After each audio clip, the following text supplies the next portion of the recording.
नमस्ते, मैं हूं उपासना देसाई और आप देख रहे देश की धड़कन न्यूज नेटवर्क। और आज की ताज़ा खबरों में हरतालिका तीज पर महिलाओं ने रखा निर्जला उपवास, पति की लंबी उम्र और अच्छे गृहस्थ जीवन की कामना। भगवान शिव की पूजा के लिए मंदिरों में लगी महिलाओं की भीड़। श्री गणेश चतुर्थी के एक दिन पूर्व भाद्रपद मास के शुक्ल पक्ष की तृतीया तिथि को मनाया जाने वाले हरतालिका तीज व्रत पर नगर के सभी मंदिरों में एवं घरों में महिलाएं व कुंवारी कन्याओं ने निर्जला रहकर भगवान शिव, पार्वती एवं गणेश की पूजा अर्चना कर हरतालिका तीज का उपवास रखा। समाज सेवी सुनील जैन ने बताया कि बजरंग चौक स्थित मुनि बाबा मंदिर में भी सैकड़ों महिलाओं ने सोमवार हरतालिका तीज पर बालू रेत से बनी भगवान शिव पिंडी का पूजन, बिल्व पत्र, धतूरा व सुहाग की सामग्री चढ़ाकर अच्छे गृहस्थ जीवन एवं अपने पति की लंबी उम्र की कामना एवं कुंवारी कन्याओं ने अच्छे पति की कामना की भगवान भोलेनाथ से की। पूजन पश्चात महिलाओं ने पंडित नवीन शर्मा से इस व्रत की कथा सुनी।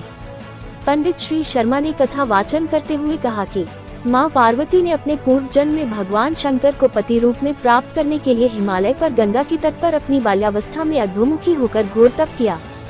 इस दौरान उन्होंने अन्न जल का सेवन नहीं करते हुए निर्जला व्रत किया। काफी समय सूखे पत्ते चबाकर काटे और फिर कई वर्षों तक उन्होंने केवल हवा पीकर ही व्यतीत किया। माता पार्वती की यह स्थिति देखकर उनके पिता अत्यंत दुखी थे।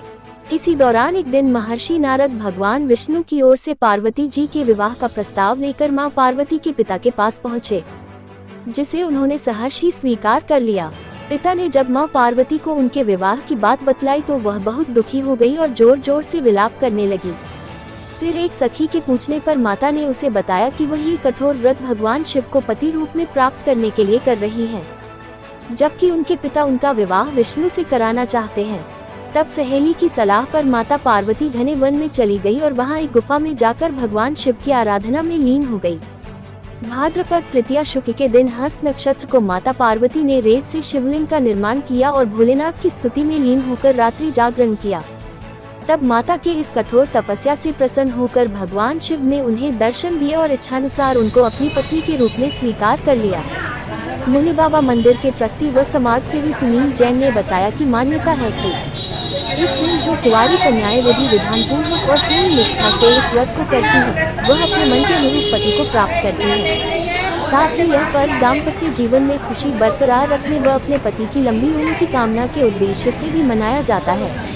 इस दिन मेहंदी लगाने और झूला झूलने की प्रथा भी है। मुनि बाबा मंदिर में पूजा एवं कथा के दौरान पंडित नवीन के साथ ही महिला मंडल की बड़ी संख्या में महिलाएं उपस्थित थी। देश की धड़कन न्यूज के लिए खंडवा से नारायण प्रजापति की रिपोर्ट।